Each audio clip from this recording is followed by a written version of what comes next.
क्या भारत दुनिया का अगला सेमीकंडक्टर हब बनने जा रहा है?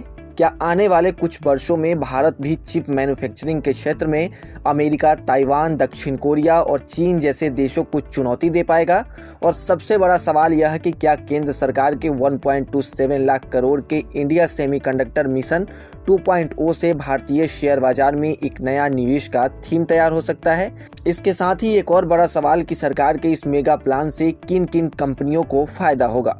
तो चलिए इस वीडियो में 10 ऐसे कंपनियों के बारे में जानने की कोशिश करते हैं जिसको सरकार के इस स्कीम से सीधा फायदा मिल सकता है। आज के समय में सेमीकंडक्टर को आधुनिक दुनिया का ब्रेन कहा जाता है। Smartphone, laptop, electric vehicle, artificial intelligence, 5G network, medical उपकरण, डिफेंस सिस्टम और इंडस्ट्रियल मशीनें, लगभग हर आधुनिक तकनीक चिप्स पर निर्भर है। कोरोना महामारी के दौरान पूरी दुनिया ने देखा कि चिप्स की कमी से ऑटोमोबाइल, इलेक्ट्रॉनिक्स और टेक्नोलॉजी कंपनियों का उत्पादन बुरी तरह प्रभावित हुआ था।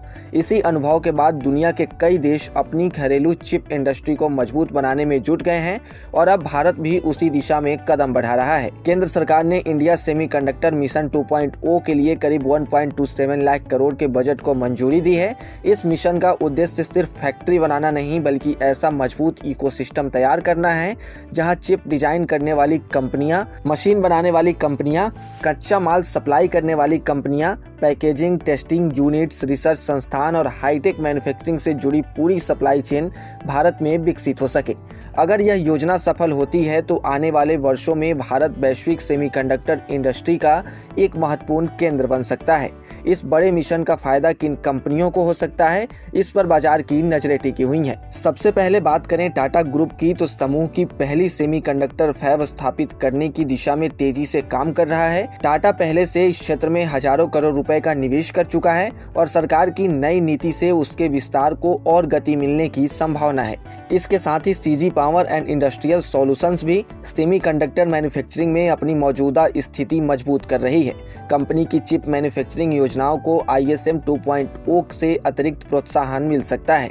इसके बाद है कैन्स टेक्नोलॉजी। यह पहले से इलेक्ट्रॉनिक्स मैन्युफैक्चरिंग, सेमीकंडक्टर पैकेजिंग और ATPM यानी कि assembly, testing, marking and packaging क्षेत्र में सक्रिय है। सरकार की नई नीति में एडवांस पैकेजिंग और ओसेट सुविधाओं पर विशेष जोर दिया गया है जिससे कंपनी के लिए नए अवसर पैदा हो सकते हैं। वहीं Tata Elxsi chip design, embedded system और ऑटोमोटिव इंजीनियरिंग में मजबूत पकड़ रखती है। डिजाइन कंपनियों को बढ़ावा मिलने से टाटा एलेक्सी के लिए नए घरेलू और ग्लोबल स्तर पर प्रोजेक्ट्स आने की संभावना बढ़ सकती है। भारत की सबसे बड़ी इलेक्ट्रॉनिक्स कॉन्ट्रैक्ट मैन्युफैक्चरिंग कंपनियों में शामिल है डिक्सन टेक्नोलॉजीज। इस मिशन की संभावित लाभार्थी कंपनियों में गिनी जा रही है। अगर देश में चिप्स का घरेलू उत्पादन बढ़ता है और सप्लाई चेन मजबूत होती है तो डिक्सन को लागत और उत्पादन दोनों स्तर पर फायदा मिल सकता है। इसी तरह सायरमा SGC टेक्नोलॉजी जो इलेक्ट्रॉनिक्स मैन्युफैक्चरिंग और PCB असेंबली में सक्रिय है, उससे भी बढ़ते सेमीकंडक्टर इकोसिस्टम में नए ऑर्डर मिलने की संभावना बन सकती है। इसके बाद है मोस्टचिप टेक्नोलॉजीज। इसका मुख्य कारोबार चिप डिजाइन, सेमीकंडक्टर इंजीनियरिंग और IP डेवलपमेंट से जुड़ा है। सरकार द्वारा डिजाइन इकोसिस्टम और बौद्धिक संपदा विकास को बढ़ावा देने से कंपनी के लिए नए अवसर बन सकते हैं। वहीं HCL टेक्नोलॉजीज दुनिया की कई बड़ी सेमीकंडक्टर कंपनियों के साथ डिजाइन और इंजीनियरिंग रिसर्च सेवाओं में काम करती है। भारत में डिजाइन इकोसिस्टम मजबूत होने से HCL टेक को भी नए प्रोजेक्ट्स मिलने की संभावना बढ़ सकती है।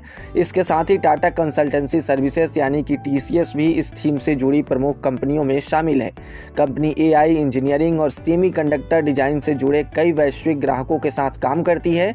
अगर भारत में सेमीकंडक्टर सेक्टर में निवेश बढ़ता है तो TCS के इंजीनियरिंग और टेक्नोलॉजी बिजनेस को इसका फायदा मिल सकता है। वहीं अगर साइंट की बात करें तो एम्बेडेड इंजीनियरिंग, इलेक्ट्रॉनिक्स डिजाइन और सेमीकंडक्टर डिजाइन सेवाओं में सक्रिय है। नई नीति के तहत रिसर्च और डिजाइन गतिविधियां बढ़ने से कंपनी के लिए भी ग्रोथ के नए अवसर बन सकते हैं। हालांकि निवेशकों के लिए यह समझना बेहद जरूरी है कि सरकार ने अभी तक किसी भी लिस्टेड कंपनी का नाम लेकर यह नहीं कहा है कि उससे सीधे इस योजना का लाभ मिलेगा।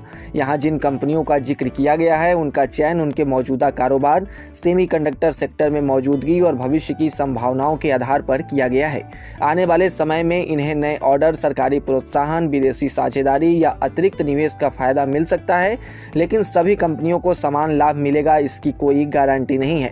यही वजह है कि किसी भी थीम को देखकर निवेश का फैसला करने से पहले कंपनी के वित्तीय नतीजे, ऑर्डर बुक, वैल्यूएशन, मैनेजमेंट की रणनीति, कैश फ्लो और भविष्य की विकास योजनाओं का विश्लेषण करना बेहद जरूरी है। सिर्फ किसी सरकारी घोषणा के आधार पर निवेश करना सही रणनीति नहीं मानी जाती। कुल मिलाकर देखा जाए तो सेमीकंडक्टर मिशन 2.0 भारत के लिए सिर्फ एक सरकारी योजना नहीं, बल्कि देश को हाईटेक मैन्युफैक्चरिंग और उन्नत तकनीक के क्षेत्र में वैश्विक ताकत बनाने की दिशा में एक बड़ा कदम है। अगर यह मिशन सफल होता है तो आने वाले वर्षों में भारत का सेमीकंडक्टर इकोसिस्टम पूरी तरह बदल सकता है और इससे जुड़ी कई भारतीय कंपनियां लंबी अवधि में नए अवसरों का लाभ उठा सकती है। इसलिए आने वाले वर्षों में इस सेक्टर पर निवेशकों की नज़र तय माना जा रहा है। हालांकि आपसे एक ही रिक्वेस्ट है कि किसी भी निवेश से पहले अपने एक्सपर्ट्स की सलाह जरूर लें। बिना सलाह निवेश ना करें, क्योंकि बिना सलाह निवेश करने से आपको नुकसान हो सकता है। और ऐसे ही तमाम अपडेट्स और शेयर मार्केट से जुड़ी तमाम जानकारी के लिए आप बने रहें गुड रिटर्न्स डिजिटल के साथ।